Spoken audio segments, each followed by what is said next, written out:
What's up guys, thanks for Good Time Gaming, and today I'm bringing you guys a video that is targeted at console players. This video will cover 5 builds that are usable on consoles, but of course can also be used on PC.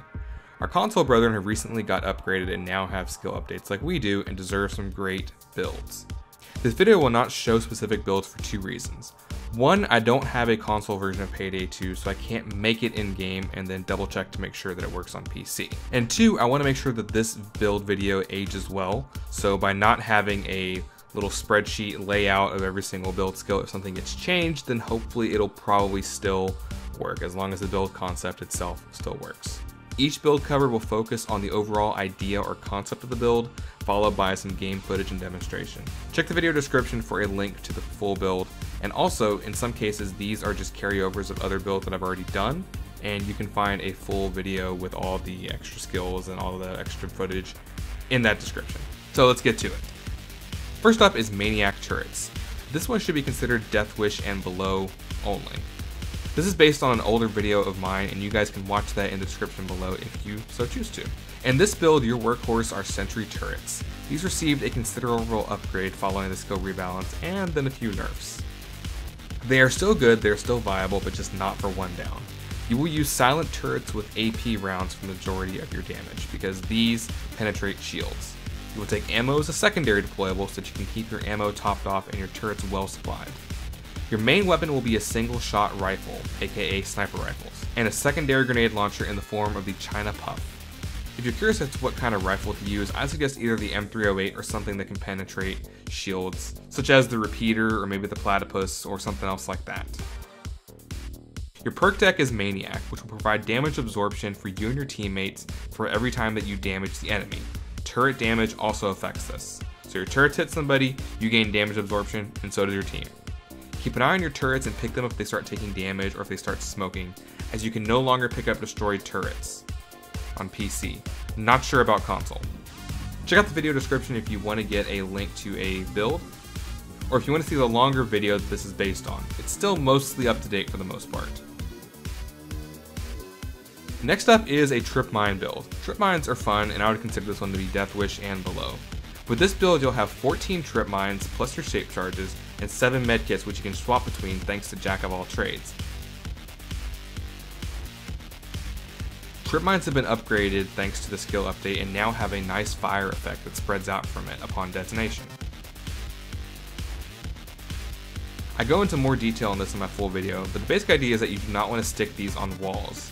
When a trip mine explodes, the mine's position is treated as the center for the fire, and from that center, these flames expand. So if you stick your trip mine onto a wall, some of that fire inevitably ends up getting eaten by the wall, or it goes up the wall and it's not helpful or effective. Stick them in doorways or in areas that cops will have to pass through, and then they'll step on the trip mine, explode it, fire gets a nice little saturation around the area. I'd suggest using your secondary explosives to detonate them manually whenever you're ready. The downside with mines is that they will often only kill a few enemies, and you cannot recover them once they've been used.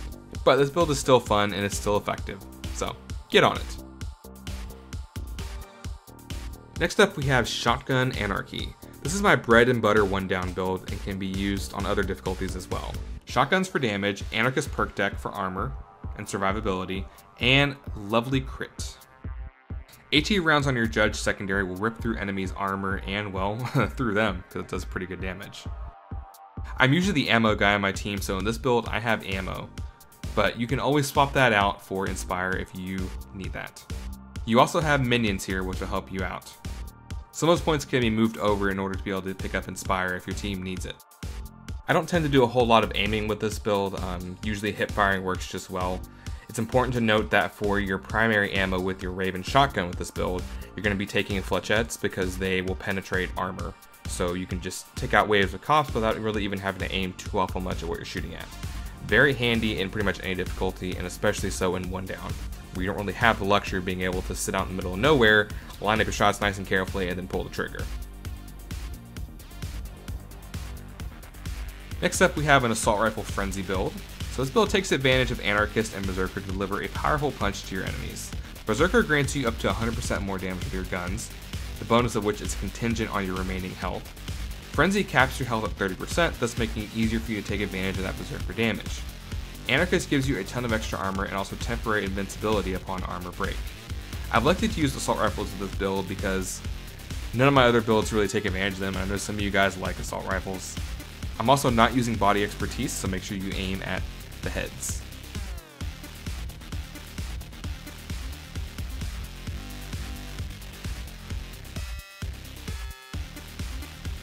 Last but not least, we have a Down Crossbow build.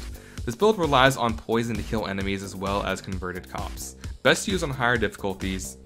A combination of converted cops acting as the diversion, a steady stream of health regen, and a bit of luck with dodge will keep you alive. One of the big problems with dodge builds is that they don't really have an ability to regenerate health, and this build addresses that thanks to Hostage Taker, which gives you about 5% of your health back every 5 seconds. This build struggles against dozers a little bit and snipers that are really far away, but is otherwise effective in most engagements and most scenarios. Just make sure you aim your crossbow. So there you have it, gamers.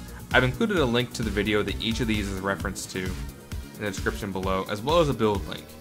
Any questions, please leave a comment and I or someone else will offer some insight or advice to you. I hope you find at least one of these builds useful and fun to run, and please let me know what you think. This is Axel, have a good time gaming. Please don't like, subscribe, and share if you like anything you saw today. And remember to always have a good time gaming.